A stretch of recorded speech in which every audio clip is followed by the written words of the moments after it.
You wake up every morning with the same gnawing feeling, don't you? That quiet desperation that whispers you're settling for scraps when you know deep down you were meant for abundance. You've been telling yourself that struggling financially while trying to live righteously is somehow noble, that poverty is a badge of spiritual honor. But late at night, when the bills pile up and the worry consumes you, you secretly wonder if God really wants you to barely survive, while others who seem to care nothing for righteousness prosper all around you. What if I told you that everything you've been taught about spiritual living and material prosperity is backwards? What if the very psalm that sits quietly at the beginning of your Bible contains a code that the wealthy have been using for centuries, while the masses ignore it completely? Picture this transformation. You become the person who walks into a room and others immediately sense something different about you. Your decisions flow from an unshakable inner wisdom. Your finances reflect not just hard work, but divine favor. Your very presence carries the weight of someone who has tapped into an ancient source of power that most people never even know exists. You become like that tree planted by streams of water, bearing fruit in every season, never withering, never failing. This isn't about positive thinking or manifesting wealth through wishful thoughts. This is about understanding that Psalm 1 reveals the precise blueprint for becoming the kind of person who naturally attracts blessing, prosperity, and influence. The righteous aren't poor by accident, and the wicked don't prosper by coincidence.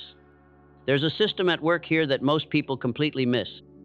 In the next hour, I'm going to show you exactly how to decode Psalm 1 and transform it from religious poetry into a practical manual for spiritual prosperity.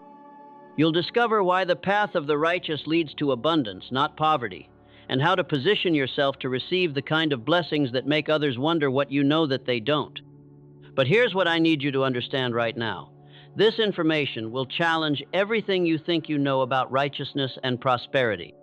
It will require you to abandon the victim mentality that keeps most people trapped in cycles of spiritual pride and financial struggle. If you're ready for that level of transformation, if you're tired of accepting less than what God intended for your life, then subscribe to this channel right now. Because what I'm about to share with you will change how you see yourself, how you approach your relationship with the divine, and how you step into the abundance that has been waiting for you all along.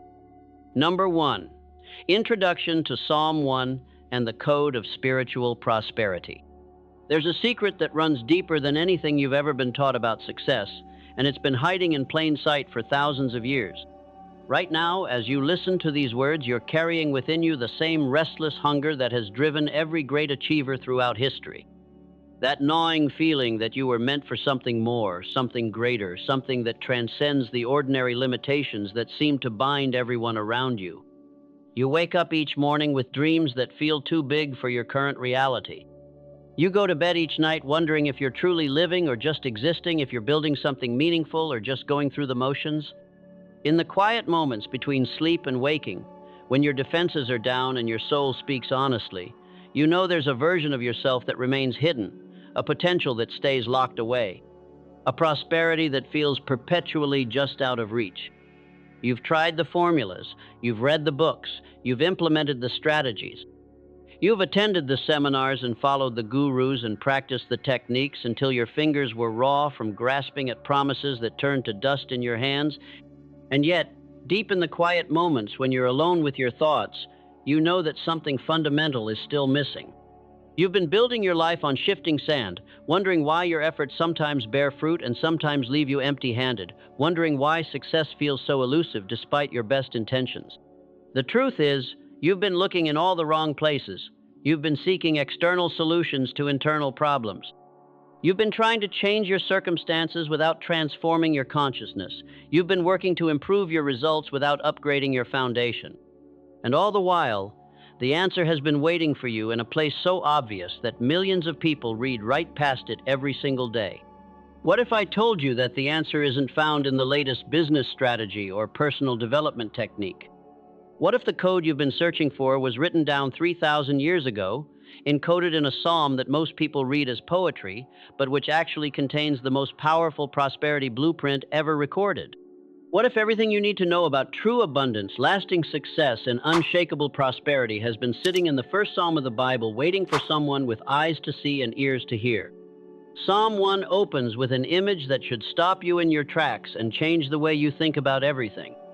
Blessed is the man who is like a tree planted by the rivers of water, that brings forth fruit in its season, whose leaf also shall not wither, and whatever he does shall prosper. Notice the precision of this language. Not a tree that happened to grow near water by chance. Not a tree that struggles to find moisture in the desert. Not a tree that survives on occasional rainfall and lives in constant anxiety about drought, but a tree that was deliberately, intentionally, strategically planted by streams of water. This is not about luck. This is not about being in the right place at the right time. This is not about having advantages that others lack, or being born into circumstances that guarantee success. This is about positioning. This is about understanding that true prosperity, spiritual prosperity, the kind of abundance that flows from the inside out and can never be taken away from you, comes from being rooted in something that never runs dry, something that feeds you continuously, something that sustains you when every external circumstance suggests you should wither and fail. You see, most people approach prosperity like they're trying to manufacture rain.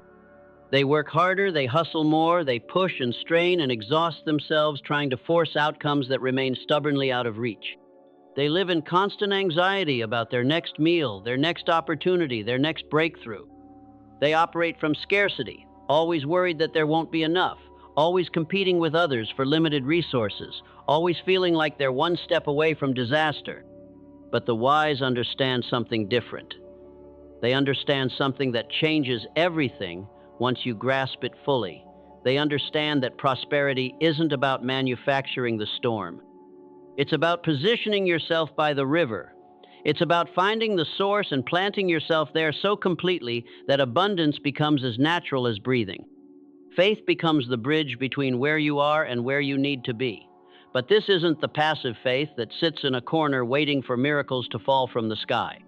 This isn't the religious faith that hopes for reward in some distant future while accepting poverty and struggle as virtuous in the present.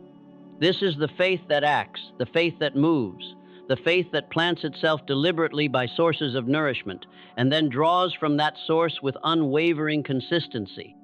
This is directed faith. This is faith with purpose and intention and laser focus. This is faith that becomes a driving force of accomplishment because it aligns you vibrationally with the very source of all prosperity. When your faith is planted by the river, when your consciousness is rooted in divine wisdom, when your very identity draws from eternal truth, you stop living from human limitations and start operating from infinite possibilities. When you study the truly prosperous, those whose success transcends momentary gains and becomes a lasting way of being, you discover they all share this quality. They have found their river. They have discovered the source that feeds them regardless of external conditions. They have learned to draw their strength, their wisdom, their very identity from something that cannot be shaken by market fluctuations or social upheavals or personal setbacks. Think about the tree for a moment. Really picture it in your mind. See its roots reaching deep into the earth, finding the underground streams that flow constantly, drawing nourishment even when the surface appears dry. Watch how it stands firm when storms rage around it. Notice how it doesn't strain to produce fruit or worry about whether this will be a productive season. It simply draws from its source, consistently, faithfully, naturally. And because it is connected to something deeper than itself, it bears fruit in its season. Its leaves don't wither when others around it turn brown and fall. Its roots grow deeper and stronger with each passing year. This is the secret that the psalm reveals. Spiritual prosperity isn't about working harder. It's about being planted in the right place. It's about finding your river and learning to draw from it so completely that abundance becomes as natural to you as breathing. It's about understanding that you don't have to create the flow. You just have to position yourself where the flow already is. But here's what most people miss, and this is why they struggle for years without breakthrough. The river isn't a place you visit. The river isn't something you access occasionally when you remember to pray or meditate or seek guidance. The river doesn't become your weekend hobby or your emergency resource when everything else fails. The river becomes your dwelling place. The river becomes your natural habitat. You don't just go to the source, you live there.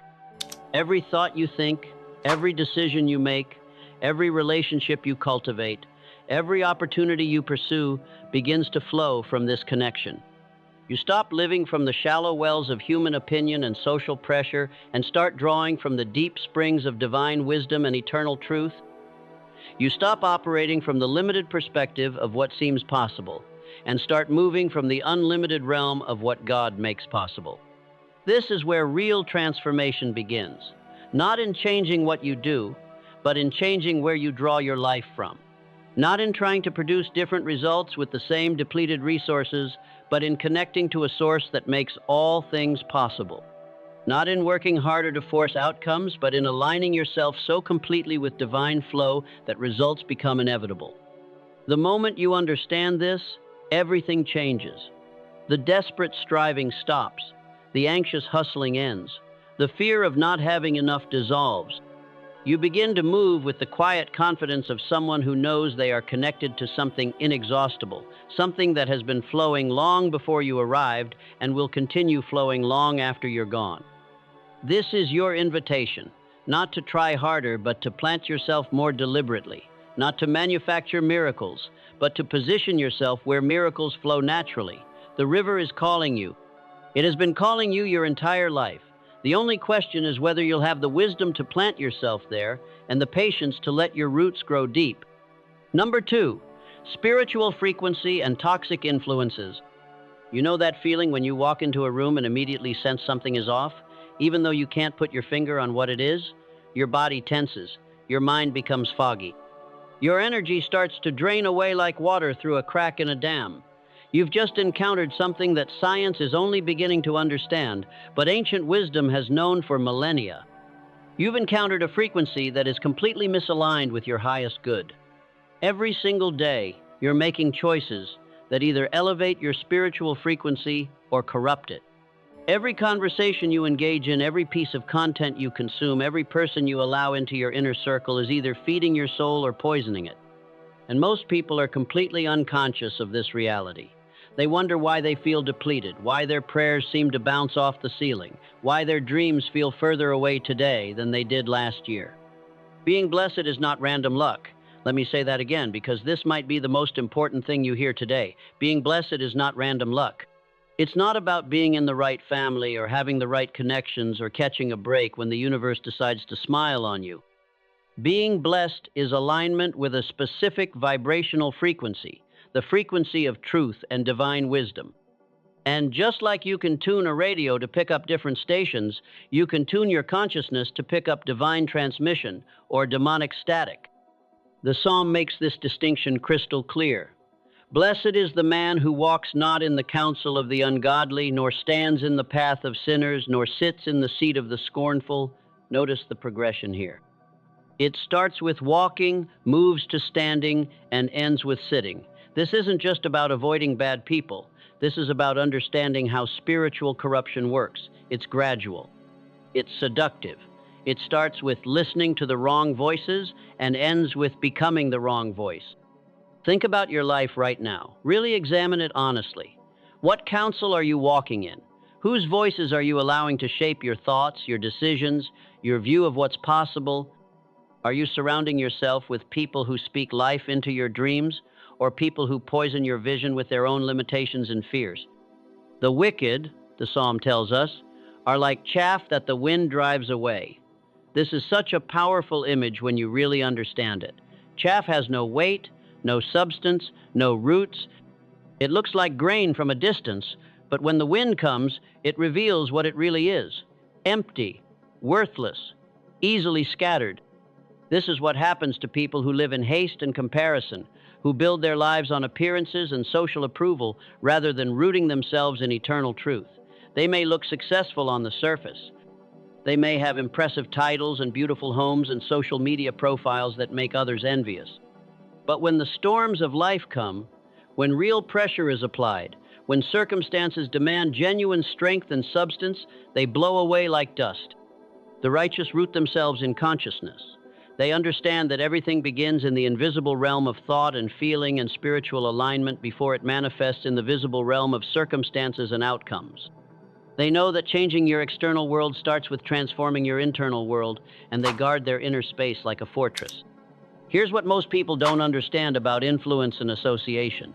You don't just choose your friends choose your future. You don't just select your content. Your content selects your consciousness. You don't just pick your conversations pick your destiny. Every time you expose yourself to mockery, you're weakening your faith muscle.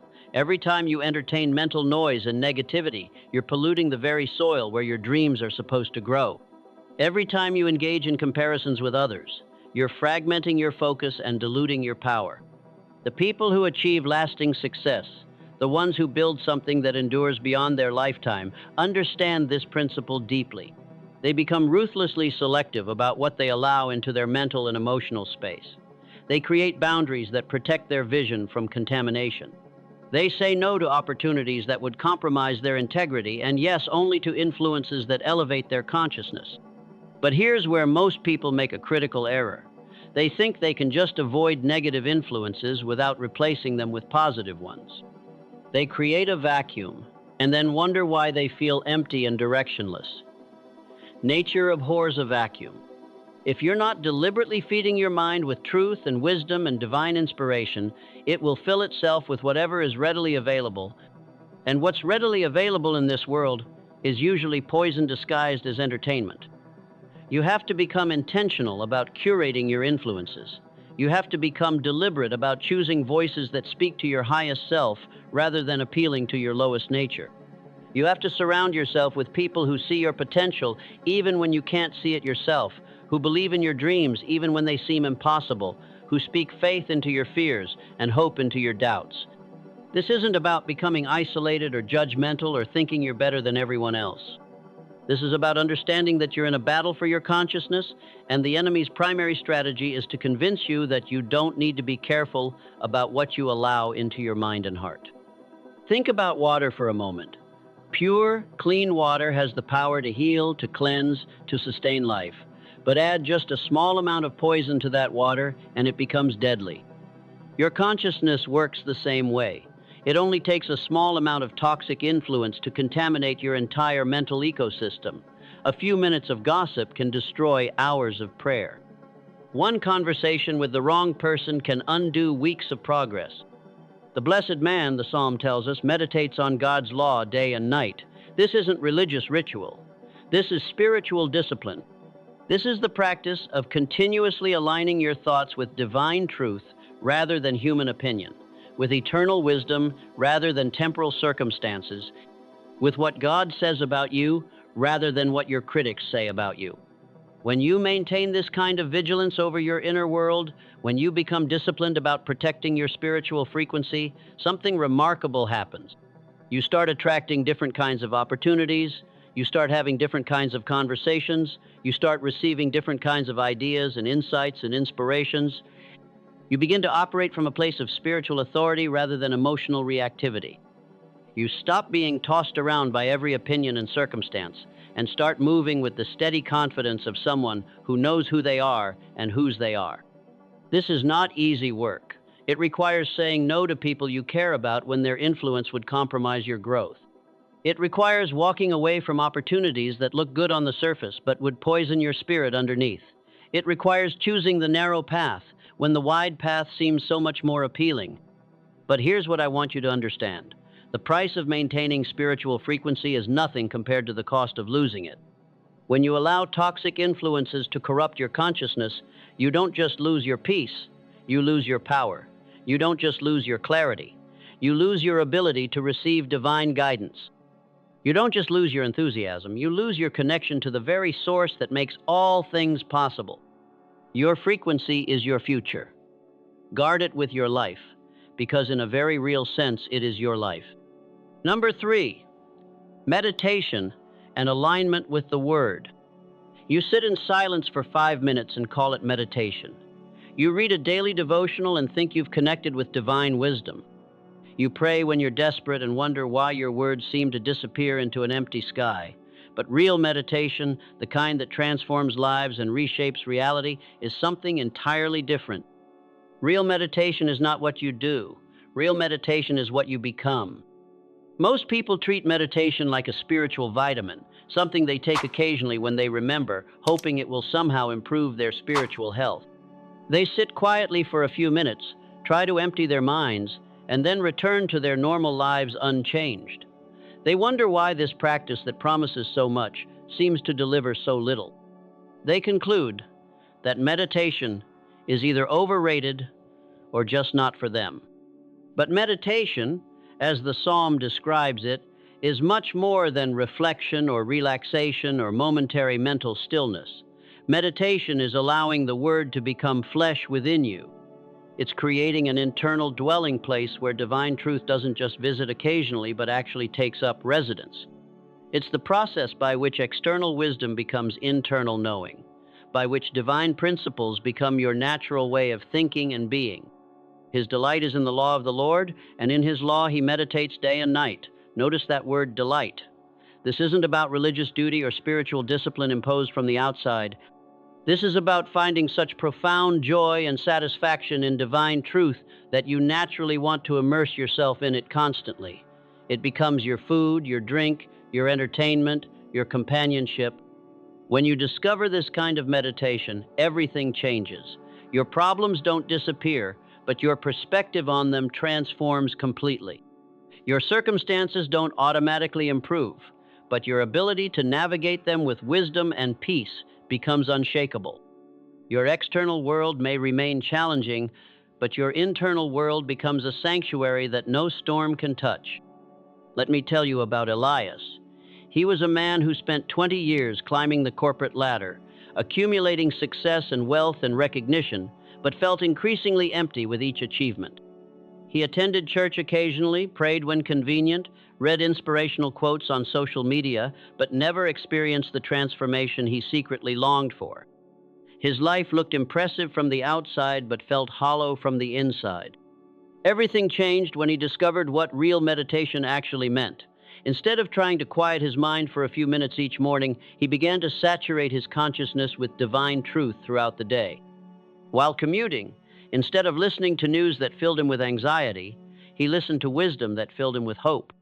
During lunch breaks, instead of scrolling through social media feeds that left him feeling inadequate, he read scriptures that reminded him of his true identity and unlimited potential.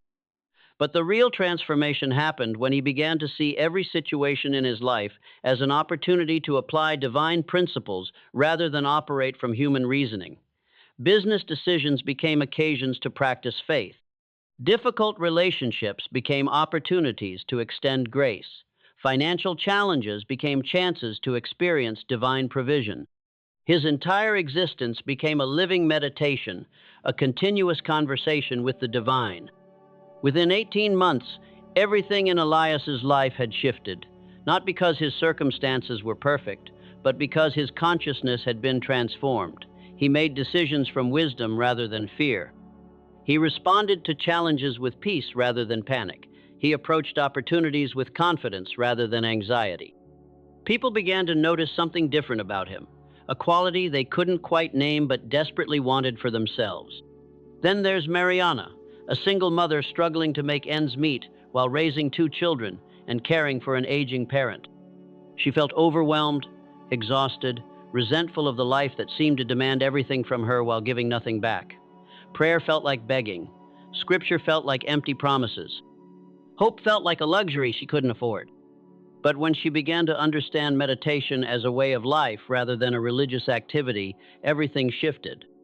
She learned to find divine truth in the midst of chaos rather than waiting for perfect conditions to seek God. Changing diapers became an act of service. Preparing meals became an offering of love. Balancing budgets became an exercise in trusting divine provision. She didn't escape her responsibilities, but she found meaning and purpose and even joy in them.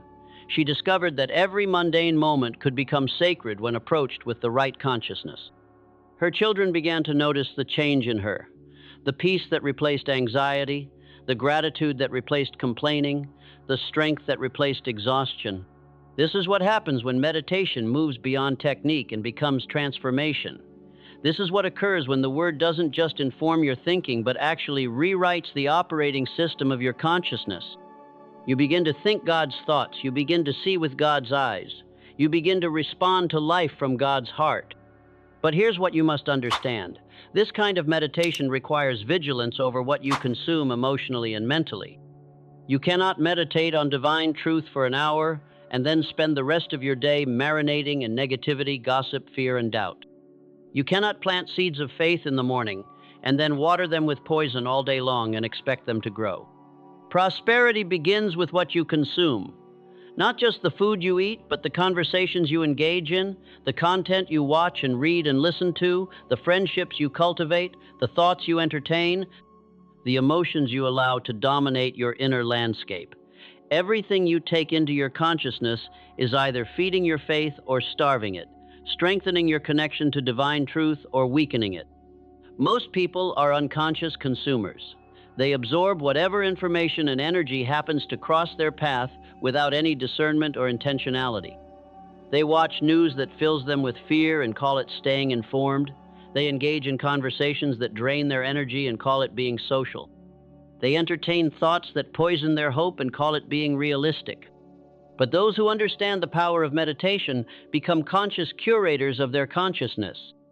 They realize that their mind is not a garbage dump where any thought can be deposited, but a garden where only carefully selected seeds should be planted. They understand that their heart is not a recycling center for other people's emotional waste, but a sanctuary that must be protected and preserved. This requires making difficult choices. It means saying no to conversations that compromise your peace. It means walking away from entertainment that pollutes your spirit. It means choosing solitude over toxic company, wisdom over popular opinion, divine truth over human reasoning. When you begin to live this way, when meditation becomes your natural state rather than your scheduled activity, you discover something remarkable. The word doesn't just stay in your head as information. It travels to your heart and becomes transformation. It moves to your hands and becomes action. It flows through your entire being and becomes your very identity. You stop trying to remember what God thinks about you and start knowing it in your bones. You stop working to apply divine principles and start naturally operating from them. You stop seeking divine guidance and start receiving it as constantly as you breathe. This is the secret that changes everything. This is the practice that transforms ordinary people into extraordinary forces of blessing in the world. This is the meditation that makes the word flesh and the flesh a vessel for divine glory. The question is not whether you have time for this kind of meditation. The question is whether you can afford not to have time for it. Because without it, you will spend your entire life trying to produce fruit from branches that are disconnected from the vine, trying to generate power from a source that has been unplugged from its supply. Let the word dwell in you richly. Let it become your native language, your natural thought pattern, your automatic response to every situation. This is where true prosperity begins. This is where real transformation takes root. This is where the impossible becomes inevitable. Number 4, the importance of roots and divine timing. You plant a seed today and expect to see fruit tomorrow. You pray a prayer this morning and demand an answer by evening. You take one right action and wonder why your entire life hasn't transformed by the weekend. This is the impatience that destroys more dreams than any external obstacle ever could. This is the hurry that uproots miracles before they have a chance to bloom. In a world obsessed with instant gratification, overnight success, and immediate results, the wisdom of Psalm 1 offers something that sounds almost revolutionary. The tree that brings forth fruit in its season, not in your season, not according to your timeline, not when you think it should happen or when you're tired of waiting or when you've decided you can't endure the process any longer. In its season, in divine timing. In the perfect moment when everything aligns for maximum impact and lasting benefit, you see that massive oak tree standing majestically in the forest, its branches reaching toward heaven, its canopy providing shade for countless creatures, its presence commanding respect and admiration. But you don't see the 15 years it spent sending roots deep into the earth before it produced its first acorn. You don't see the decades of growth that happened beneath the surface, invisible and unmarked, while it prepared for the greatness that would one day be obvious to everyone. This is perhaps the hardest lesson for the ambitious soul to learn. The focus is not on producing fruit quickly, but on growing deeply, even if invisibly.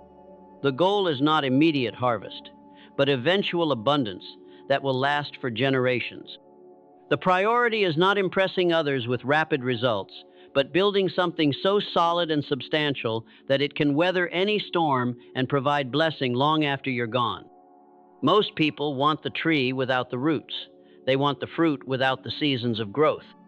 They want the harvest without the patient tending and watering and trusting that something beautiful is happening even when they can't see any evidence of progress. They plant seeds on Monday and start digging them up on Friday to see if anything is happening. But the wise understand something that changes everything. The most important work is always happening where no one can see it. The most crucial growth occurs in the darkness of the soil, not in the spotlight of public attention. The most valuable development takes place in the hidden seasons of preparation, not in the celebrated moments of manifestation. Right now, as you listen to these words, God is working in areas of your life that you can't see, developing resources you don't know about, arranging circumstances you haven't imagined, preparing opportunities that will arrive exactly when you're ready to receive them and not one moment before. But this process requires something from you that our culture has almost completely forgotten how to give. It requires patience, it requires trust, it requires the willingness to keep doing what you know is right even when you can't see any evidence that it's working. The tree analogy emphasizes patience, persistence, and faith even when no visible blossoming occurs. Consider what a tree endures in its journey toward fruitfulness. Seasons of drought when moisture seems impossible to find. Storms that bend it nearly to the breaking point. Winters when everything appears dead and dormant.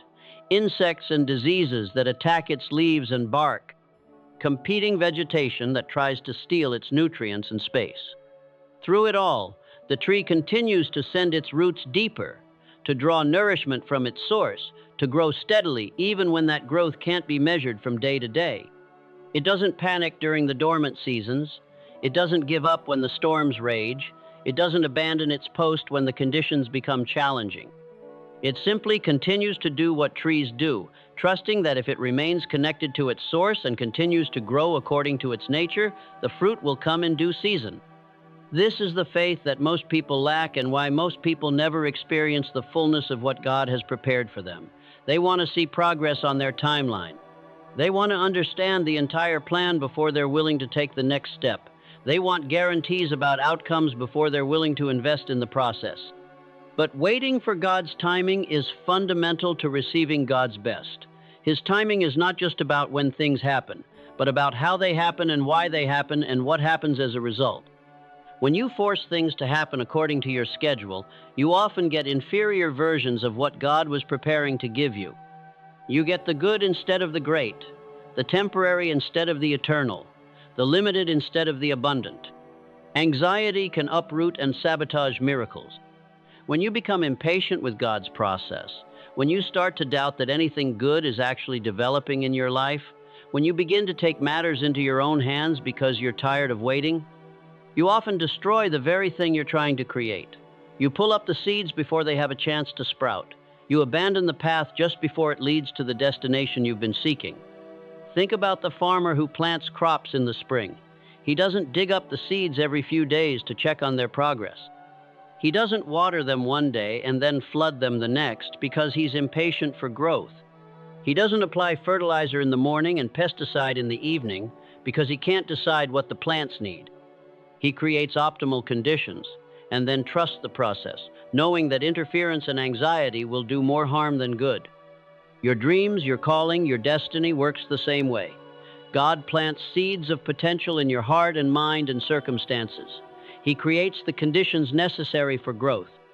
He provides the resources and opportunities and connections that will be needed for manifestation.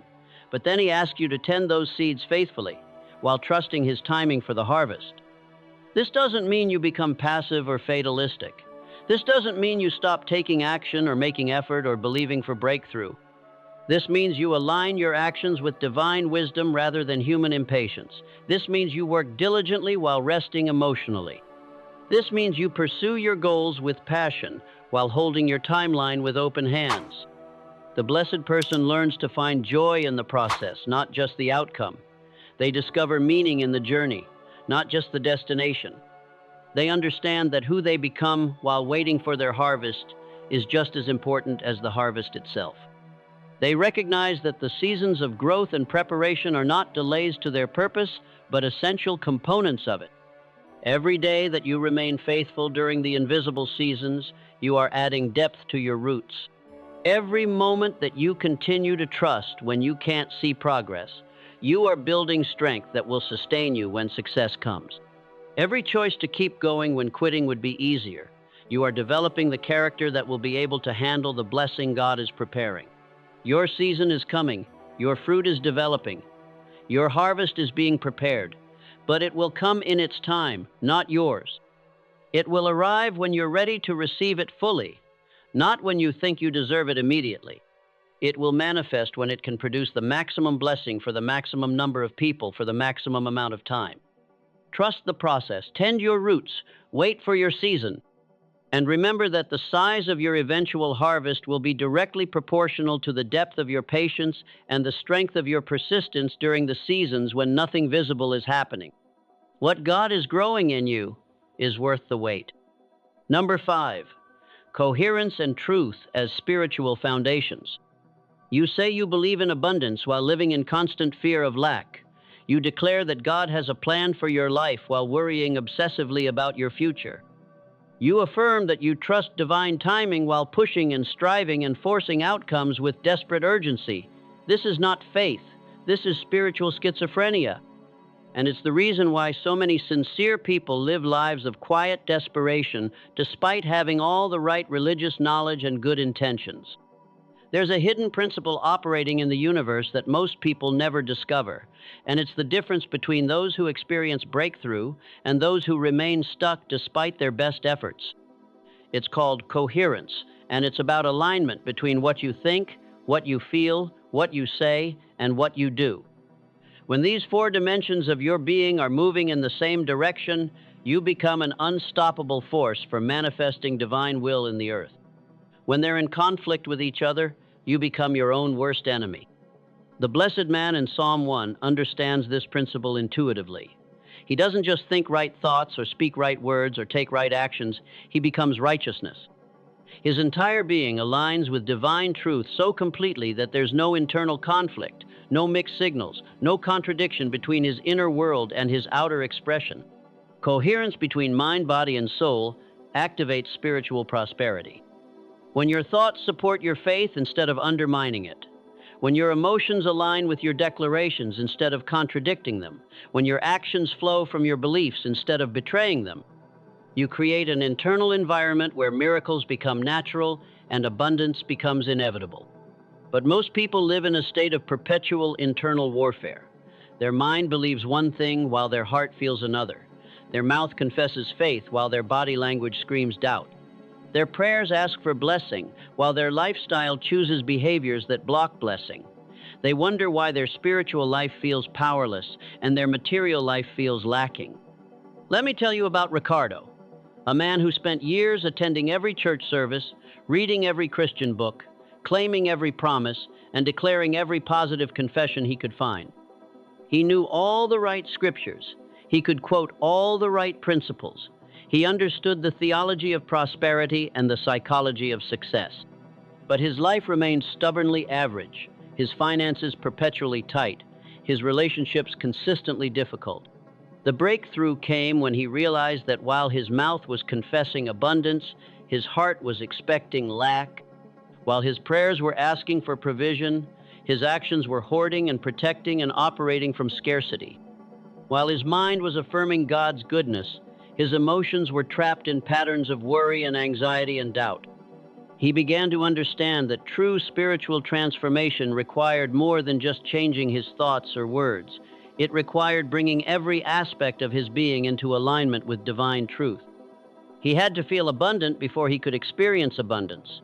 He had to become generous before he could receive generosity. He had to embody peace before he could live in peace. This process was not easy or quick. It required him to confront the deep beliefs that had been programmed into his subconscious since childhood. It demanded that he replace fear-based thinking with faith-based reasoning at the cellular level. It meant choosing love over fear in every situation, even when fear seemed more logical and love seemed naive. But as he began to live from this place of internal coherence, everything in his external world began to shift. Opportunities that had been invisible became obvious. Resources that had been unavailable became accessible. Relationships that had been strained became supportive. Problems that had seemed overwhelming became manageable. The change wasn't in his circumstances. The change was in him. And because he had changed on the inside, his outside world had no choice but to reflect that transformation. He discovered that genuine spiritual joy replaces lack and despair, not because it changes what happens to you, but because it changes how you experience and respond to what happens to you. This is what the constant practice of meditating on the law of the Lord and vibrational alignment with goodness yields. It creates a resonance between your inner world and the divine realm that makes you a magnet for blessing and a channel for miracles. You stop working against yourself and start working with yourself. You stop sending mixed signals to the universe and start broadcasting a clear, consistent message of faith and expectation. But achieving this level of coherence requires brutal honesty about where you actually are versus where you think you are or where you want to be. It means acknowledging the gap between your confessions and your convictions, between your declarations and your deep beliefs, between your public persona and your private struggles. Most people are afraid of this level of self-examination because they're terrified of what they might discover. They're comfortable with surface-level spirituality that requires only intellectual agreement with correct principles. They resist the deeper work of transformation that demands alignment at every level of their being. But here's what I want you to understand. The gap between where you are and where you want to be is not your enemy. That gap is your opportunity. Every area of misalignment you discover is a place where breakthrough is possible. Every contradiction you identify is a doorway to greater power and effectiveness. Truth becomes the foundation for lasting change. Not the truth that makes you feel better temporarily, but the truth that exposes what needs to be transformed permanently. Not the truth that confirms your current level of thinking, but the truth that challenges you to think at a higher level. Not the truth that excuses your limitations, but the truth that reveals your unlimited potential. When you commit to living from truth at every level, when you refuse to compartmentalize your life into spiritual truth and practical reality, when you insist on bringing every thought and feeling and word and action into alignment with divine principle, you become a force that the kingdom of darkness cannot stop and the kingdom of heaven cannot resist blessing. This is not about perfection, this is about progression. This is not about never having doubts or fears or negative emotions. This is about not allowing those temporary states to become your permanent residence. This is about consistently choosing alignment over convenience, truth over comfort, faith over fear. The practical application of this principle is simple but not easy. It means pausing before you speak to ensure that your words align with your faith. It means examining your emotions to identify places where fear is masquerading as wisdom. It means choosing actions that support your goals even when those actions feel uncomfortable or unnatural. It means becoming so committed to internal integrity that you're willing to feel temporary discomfort in order to create lasting transformation. It means refusing to live in contradiction even when contradiction feels easier and more familiar than coherence. When you make this commitment, when you decide that internal alignment is more important than external approval, when you choose truth as your foundation regardless of the cost, you discover something remarkable. You don't lose power by living authentically. You gain power. You don't lose influence by speaking truthfully. You gain influence. You don't lose blessing by aligning with divine principle. You position yourself to receive blessing beyond anything you could have imagined. This is the secret of the blessed man. This is the foundation of spiritual prosperity. This is the key that unlocks every promise and activates every potential and manifests every dream that God has placed within your heart. Live in coherence, stand on truth, and watch as your aligned life becomes a magnet for the miraculous. Number 6, the path of the righteous versus the path of the wicked. There comes a moment in every person's life when they must choose between two paths that lead to completely different destinations. One path appears crowded and popular, filled with people who seem to be moving quickly and making progress. The other path appears narrow and lonely, with fewer travelers and no guarantee of easy success. Most people choose the crowded path because it feels safer, more social, more validated by the approval of others. But Psalm 1 reveals something that will change how you think about everything. The crowded path leads to dust. The narrow path leads to life. You're standing at that crossroads right now, whether you realize it or not.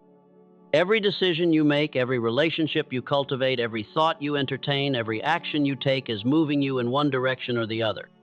You're either building roots or being blown by the wind. You're either growing in substance or dissolving into emptiness. You're either becoming more like the tree planted by rivers of water or more like the chaff that has no weight, no value, no lasting impact. Psalm 1 presents a bifurcation that cuts through all the complexity and confusion of modern life and reduces everything to this fundamental choice: roots or wind, firmness or dispersion, substance or emptiness. Blessing or cursing, life or death. There is no neutral ground, there is no middle path, there is no way to avoid choosing, because not choosing is itself a choice and it always leads in the same direction. The wicked are like the chaff which the wind drives away. Think about this image for a moment. Chaff looks like grain from a distance. It grows on the same plant as the wheat. It's present at the harvest. But when the winnowing process begins, when the grain is thrown into the air and the wind is allowed to separate what has substance from what has none, the chaff reveals its true nature. It has no weight. It has no nutrition. It has no value. It blows away at the first sign of pressure. This is what happens to people who build their lives on appearances rather than reality, on popularity rather than principle, on external validation rather than internal truth. They may look successful for a season. They may accumulate wealth and recognition and social status. They may appear to be thriving while others struggle. But when the storms of life come, when real testing occurs, when circumstances demand genuine strength and character, they blow away like dust in the wind. The righteous, on the other hand, are like trees planted by rivers of water. Notice that word, planted. This implies intention, purpose, deliberate positioning. The righteous don't just happen to end up near sources of life and strength. They choose to plant themselves there. They make decisions that position them for sustained nourishment rather than momentary gratification. The righteous live not for appearances or external approval, but for intimate connection with the river of truth. They understand that real prosperity doesn't come from impressing others with their achievements or accumulating possessions that prove their worth. Real prosperity comes from being so deeply rooted in divine truth that they become conduits for blessing to flow through them to others. While the wicked are constantly worried about their image, the righteous are concerned with their integrity. While the wicked are driven by the need to prove themselves to a watching world, the righteous are motivated by the desire to please an invisible God. While the wicked measure success by comparison with others, the righteous measure growth by their increasing alignment with divine purpose.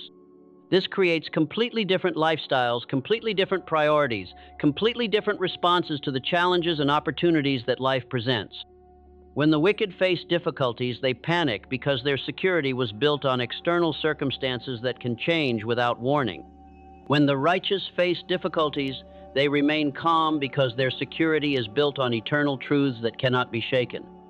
When the wicked encounter success, they become proud and forget the source of their blessing. When the righteous encounter success, they become humble and grateful because they know that every good gift comes from above. When the wicked experience failure, they become bitter and blame others for their circumstances. When the righteous experience failure, they become better because they see every setback as an opportunity for spiritual growth. The difference is not in what happens to them. The difference is in how they interpret and respond to what happens to them. The difference is in where they draw their identity, their security, their sense of worth and purpose. The difference is in whether they live from human reasoning or divine wisdom, from fear or faith, from scarcity or abundance. True prosperity is not sustained by formulas, but by frequency and intimacy with God. You cannot engineer lasting success through techniques and strategies alone. You cannot manufacture genuine abundance through manipulation and effort alone. You cannot create sustainable blessing through programs and processes alone. True prosperity flows from a relationship, a connection, an intimate fellowship with the source of all blessing. This is why so many people who achieve external success still feel empty inside. This is why accumulating wealth and recognition and possessions often leaves people feeling more anxious and insecure than before. This is why the pursuit of happiness through external means consistently produces disappointment and disillusionment. They're trying to get from the outside what can only be given from the inside. They're trying to find in created things what can only be found in the Creator. They're trying to build security on a foundation of sand and wondering why their lives feel unstable and uncertain. The righteous understand that the external world is simply a reflection of the internal world. They know that changing circumstances without transforming consciousness is like rearranging furniture in a burning house. They focus their primary attention on cultivating their relationship with God, knowing that when that relationship is right, everything else falls into its proper place. This doesn't mean they become passive or spiritual to the point of being impractical. It means they become so grounded in divine truth that they can navigate practical challenges with supernatural wisdom. It means they become so rooted in eternal values that they can engage temporal responsibilities with eternal perspective. The path of the righteous is not easier than the path of the wicked. In many ways, it's more challenging because it requires constant choice, continuous growth, persistent faith when circumstances suggest doubt. But it's infinitely more rewarding because it leads to genuine satisfaction, lasting peace, sustainable prosperity, and eternal significance. The path of the wicked may offer immediate gratification and temporary advantages. It may provide quick fixes and easy solutions and popular approval. But it ultimately leads to emptiness, instability, and meaninglessness. It produces people who have everything they thought they wanted, but nothing they actually needed. You cannot walk both paths simultaneously. You cannot serve two masters. You cannot build your life on two different foundations. You must choose. And that choice will determine not just what you achieve in life, but who you become in the process of achieving it. Choose the narrow path. Choose the way of the righteous. Choose to plant yourself by rivers of water rather than being blown around by every wind of doctrine and circumstance. Choose roots over recognition, substance over appearance, divine approval over human applause. The righteous path leads to a life that bears fruit in every season, whose leaves do not wither, and whatever he does prospers, not because life becomes easy, but because life becomes meaningful. Not because problems disappear, but because purpose sustains you through every problem. This is your moment of decision. This is your opportunity to choose the path that leads to genuine prosperity, lasting significance, and eternal reward. The river is calling you. The only question is whether you'll plant yourself there and let your roots grow deep, or continue to be blown around by winds that lead nowhere and provide nothing of lasting value. Choose wisely. Your eternity depends on it. Right now, in this very moment, something is shifting inside you. You can feel it, can't you? That stirring in your spirit that recognizes truth when it encounters it. That quiet knowing that whispers you were meant for more than the ordinary life that most people accept as inevitable. You see, when one tree plants itself by the river and begins to flourish, it doesn't just transform its own existence. It changes the entire landscape around it. Its roots stabilize the soil. Its fruit feeds others. Its very presence becomes a beacon that draws other seeds to plant themselves nearby, creating an entire ecosystem of abundance where once there was barren ground. This is what happens when you align yourself with these principles. You don't just change your own life. You become a catalyst for transformation in every life you touch. Your family begins to notice something different. Your community begins to experience blessing through your presence. You become part of God's plan to demonstrate what's possible when human beings live according to divine design. The question isn't whether these principles work. The question is whether you'll work these principles. The question isn't whether abundance is available. The question is whether you'll plant yourself by the source and let your roots grow deep enough to access it. Every moment you spend aligned with truth is a moment invested in a future that most people will never experience. Every day you choose the narrow path is a day that compounds into a destiny beyond your current ability to imagine. If you're ready to join the community of people who have chosen roots over recognition and substance over appearance, then become part of this journey with us. Subscribe to this channel because we're just beginning to uncover the secrets that have been hidden in plain sight for thousands of years. The river keeps flowing, the invitation remains open, and somewhere in the depths of your spirit, the seed of your greatest potential is waiting for you to plant it in the right soil. You were born for this moment. You were created for this purpose. The only question that remains is whether you'll have the courage to believe it and the wisdom to pursue it. Your season of fruitfulness is closer than you think.